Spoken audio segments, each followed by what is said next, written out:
Нөхдөө, хүн төрлөختний хийсэн үйлдэлийг бид цаашид төвчиж чадахгүй. Тиймээс тэднийг хэрхэн шийтгэх тухай бид өнөөдрийн анх дугаар хуралдаанаар ярилцах болно гэжээ. Тэгээд ялаанууд ээлж дараалан босож өөр өөрсдийн саналаа хэлцгээж гин.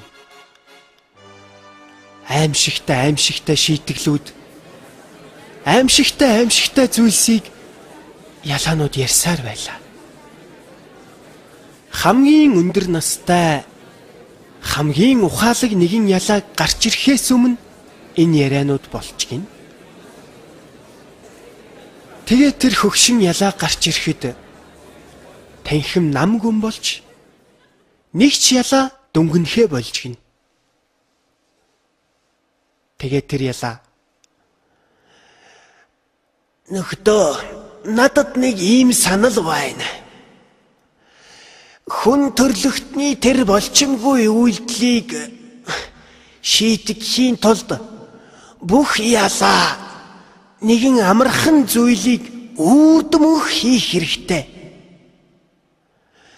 Тэр нь юу вэ гэвэл хүн төрлөختнийг альва зүйлд хүрэхээс өмнө бүх ялаа байнга хүрэх хэрэгтэй.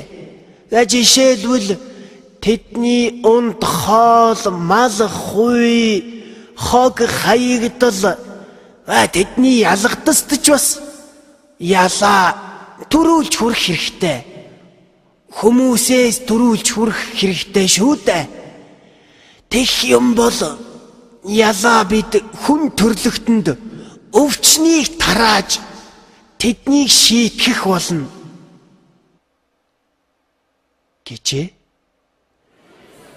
Энэ яриаг сонссон хурлын танхим аимшигтай дөнгөнөж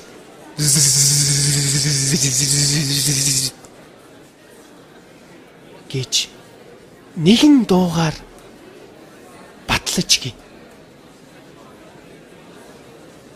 Тэгээд ялаанууд тэр цагаас хойш